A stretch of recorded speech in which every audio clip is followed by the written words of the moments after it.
Old School American here. It's September 12th, 2011. And this is Freedomoffear of YouTube, former PFC in the Army, with a message for everyone, a 9/11 message. Folks, it's September 12th, as he said, the day after the 10th anniversary of 9/11. This is the first of my tapings. I will weekly be making recordings of better quality. I just felt like the first recording should be on the day after of the 10th anniversary because of significance. I first want to say to the families of 9/11, we pray for your relief, to your pain. This day has to be painful for you. After all, you lost your loved ones, and that's rough. We've all been accustomed to that feeling, I'm sure. And people like me, though, we are striving to put the real criminals to justice, that the organization that the government gave you for the real reason, you know, or the fake reason, I should say, their story. It's not Al-Qaeda, it's not people like Saddam Hussein or Osama bin Laden, it's actually the United States government that is responsible for that tragic day. Your Central Intelligence Agency, your Federal Bureau of Investigation, and the Bush administration are all criminals and created that day over time from the Illuminati. They gave the order to mass murder those people, innocent people, around 2000, they said. And you know, people, heads of the Bilderbergs, they're George Soros, Ben Bernanke, Henry Kissinger, he's part of the Trilateral Commission. Those are the real guys that are in control, and the United States doesn't really accept this yet as a reality, but it's the truth. The president is no longer the leader of the nation, it's more of a front man to take the political heat for the guys that are actually on top. But anyhow, that was a psychological attack, in my opinion, on the masses into thinking that we were attacked by the proverbial beast from the Middle East, Osama bin Laden.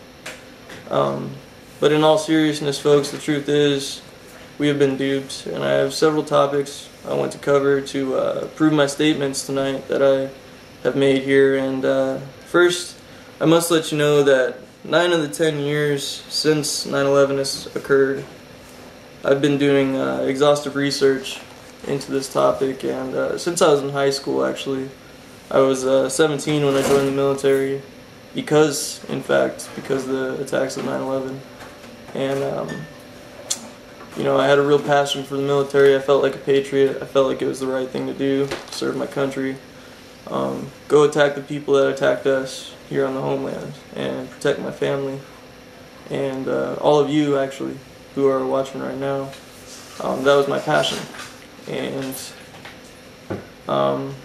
you know, it was a false flag terrorism event that happened, and the actual, I mean, the situations like the John F. Kennedy assassination, the Oklahoma City bombing, the what I believe murder of Martin Luther King and Malcolm X for the civil rights movements, the Tonkin River event where one of our U.S. warships was supposedly attacked by the Vietnamese, which caused the Vietnam War, and also, you know, it was announced that false flag terrorism has existed for years. It's been admitted by the Pentagon through WikiLeaks files that military captains actually were issued training logs in how to deal with these particular events if they were to occur. And you know, it just kind of seems fishy to me. Why would they hand out false flag terror documents if it didn't exist? It's interesting to me that the media has neglected the fact that Waleed Ashiri and his brother, I think his name was Wael Ashiri, and the 9/11 Commission said that these people were hijackers of Flight 11, yet they've turned up in the Middle East to be alive, and it's admitted publicly. BBC actually reported on that, which is sort of a mainstream media. I still feel they're controlled as well by the Bilderberg-backed media, mainstream. If you want to dispute this claim, you can look it up. It's all over the internet. Our media also has neglected the fact that the FBI picture, the wanted picture of Osama bin Laden, tells all of his crimes, but you know, it's kind of strange to me they leave one particular one out, and that's being responsible for the 9/11 attacks. It to this day has not been added on there, and the FBI claims that their reasoning for this is they have no solid evidence to hold him responsible for these 9/11 attacks, even though supposedly he's been caught on tape admitting this. That was the original story. I mean, we were all told that on the news. But unfortunately, they're deceiving us there. A false flag operation, by definition, is when any nation attacks itself to point the blame on people that they desire to go to war with before the attack even happens.